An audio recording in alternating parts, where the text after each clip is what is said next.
शिवयोगी सिद्धरामेश्वर महाराज यांची जयंती केंद्र व राज्य सरकारने राज्यभरात साजरी करावी अशी मागणी डॉक्टर थिरे रुद्रस्वामी टी राष्ट्रीय अध्यक्ष वड्डे सेना यांनी मुंबई मराठी पत्रकार संघात झालेल्या पत्रकार परिषदेत दिली। ते पुढे नेमकं काय म्हणाले ते पाहूया।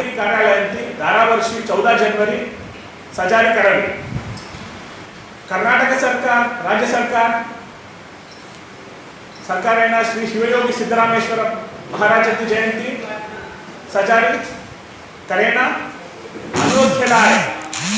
पण श्री शिवयोगी सिद्धरामेश्वर महाराज जन्मगाव सोलापूर महाराष्ट्र राज्य सरकारेनं कार्यालयाचा मी उत्सव पाहिला नाही। मी डॉक्टर थिरे स्वामी राष्ट्रीय अध्यक्ष वड्डे सेना महाराष्ट्र राज्य सरकार से ये मांग करा। मैं डॉक्टर थिरे स्वामी हूँ, मैं बेंगलुरु से आया हूँ। मैं इधर शिवयोगी सिद्धरामेश्वर महाराज जयंती सारे सरकारी कार्यालय में आचरण करनी चाहिए।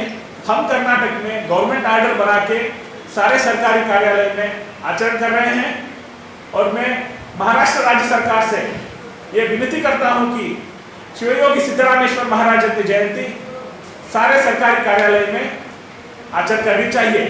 भगवान है, भगवान से ही सृष्टि चलती है और शिवयोगी सिद्धरामेश्वर महाराज करीब 850 साल पहले भारत देश में महाराष्ट्र, कर्नाटका, आंध्र प्रदेश में बहुत सारे अच्छे काम किए हैं। वो चाहे डैम कंस्ट्रक्शन का हो, चाहे स्कूल का बच्चों को पढ़ाई के लिए हो, चाहे वो आश्रम हो और धर्म स्थापना का कार्य हो।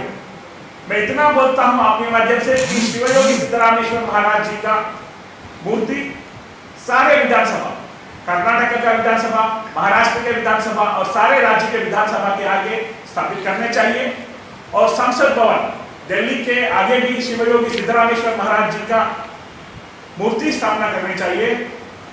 और ये मैं हमारे विश्व के सबसे बड़े लोकतांत्रिक देश के मुखिया प्रधानमंत्री श्री नरेंद्र मोदी जी से विनती करता हूं कि संसद भवन के आगे शिवयोगी सिद्धरामेश्वर महाराज जी का मूर्ति स्थापना कीजिए और उनका गौरव देनी चाहिए। हमारे देवता है शिवयोगी सिद्धरामेश्वर महाराज। मैं इतना बोल सकता हूं आपके माध्यम से भाइयों और बहनों कि हमारे आदरणीय प्रधानमंत्री श्री नरेंद्र मोदी जी आदिवासी के भगवान बिरसा मुंडा जयंती सारे भारत के सारे सरकारी कार्यालय में बनानी चाहिए, ये अनुरोध लाए हैं।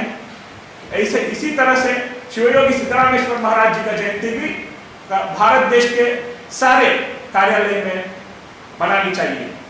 स्कूल, कॉलेज, सारे कॉलेज में बनानी चाहिए। ये मैं इतना विनती करता हूँ और मैं हमारे आदरणीय प्रधानमंत्री नरेंद्र मोदी जी सबके भलाई कर रहे हैं। वो चाहे स्ट्रीट वेंडर्स के हो, चाहे किसान के हो और मिनिमम वेजेस, वो लेबर को मिनिमम वेजेस हमने भारतीय जनता पार्टी के कार्यघट्ट में हमने 18,000 बना दिया मिनिमम वेजेस को और उसका इम्प्लीमेंटेशन सही तरीके से नहीं हो रहा है। आने वाले दिन में हमारी भारतीय जनता पार्टी सारे भारत देश में मिनिमम वेजेस का इम्प्लीमेंटेशन करके मिनिमम 18,000 सैलरी सबको मिलनी चाहिए। ये लेबर की तरफ से हम करने वाले हैं। और मैं इतना बोल सकता हूँ आपके माध्यम से कि 500 साल पुराना औरंगजेब ने हमारे काशी के मंदिर का नाश किया था। हमारे आदरणीय प्रधानमंत्री नरेंद्र मोदी जी, उनको बोला गया, औरंगजेब जी को बोला गया, भैया आपको पैसा चाहिए ले लो, आपको गोल्ड चाहिए ले लो, लेकिन मंदिर को छोड़ दो। नहीं, उस दिन उन्होंने नहीं छोड़ा। लेकिन हमारे आदरणीय प्रधानमंत्री, विश्व के लोकतांत्रिक सबसे बड़े लोकतांत्रिक देश के मुखिया नरेंद्र मोदी जी ने सिर्फ 1 साल में वो 3 गुना जमीन को रेट मांगा, उन्होंने दे दिया, परचेज कर दिया। और मैं इतना बोल सकता हूँ आपके माध्यम से कि आज काशी में एक समय पर 10 लाख से भी ज्यादा शिव भक्त उधर भजन कर सकते हैं।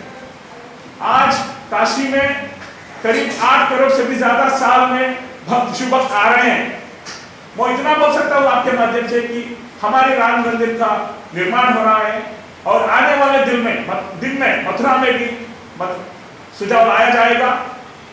मैं इतना बोल सकता हूं कि भाई और बहनों कि आने वाले पंच राज्य चुनाव में भारतीय जनता पार्टी सारे विधानसभा में मिनिमम 25,000 से भी ज्यादा वोट लीड से जीतेगी और भरजरी बहुमत से जीतेगी और अपना सरकार बनाएगी। हमारे आदरणीय प्रधानमंत्री वो सिद्धांत है, देवता है हमारे लिए। उन्होंने धर्म रक्षणा के लिए, धर्म स्थापना के लिए सदा चिंतित है।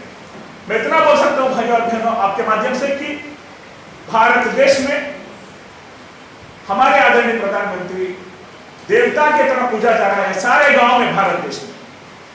मैं इतना बोल सकता हूं कि आने वाले दिन में और अच्छा दिन आएगा और हम धर्म स्थापना